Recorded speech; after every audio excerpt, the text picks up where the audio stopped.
নৌকা মার্কা হুজুর দোয়া করে দেয়, আল্লাহ নৌকা মার্কারে জিতায় দাও। হুজুরের পকেটে 5,000 ঢোকে।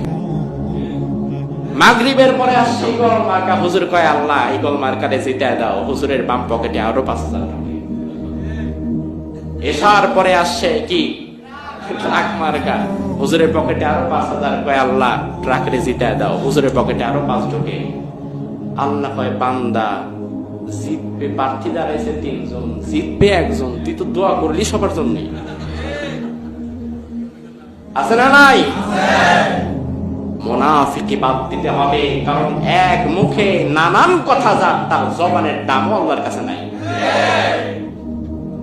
আমি জানি না এই কথাগুলো দ্ব্যর্থহীন ভাষায় আর কোন ইমাম খতিব বলবে কিনা, কিন্তু আমি ইয়াহিয়া তাকে এজন্য বলছি, কারণ মানুষকে এই কথাগুলো জানিয়ে দেওয়া আমার ইমানের দাবি।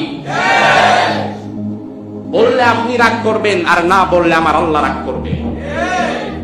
এই সৎ সাহস যদি থাকে, হাজারো মানুষের সামনে আল্লাহর কোরআন ধরে আপনি কসম করে বলবেন, আমি নির্বাচিত হলে কোন মানুষকে কষ্ট দিব না, চাঁদাবাজি করব না, সন্ত্রাসী করব না, মানুষের হক নষ্ট করব না, আল্লাহর হুকুমের বিরুদ্ধে যাব না। যতটা দিন আমি থাকবো কোরআনের পক্ষে, ইসলামের পক্ষে, মানুষের কল্যাণে কাজ করব।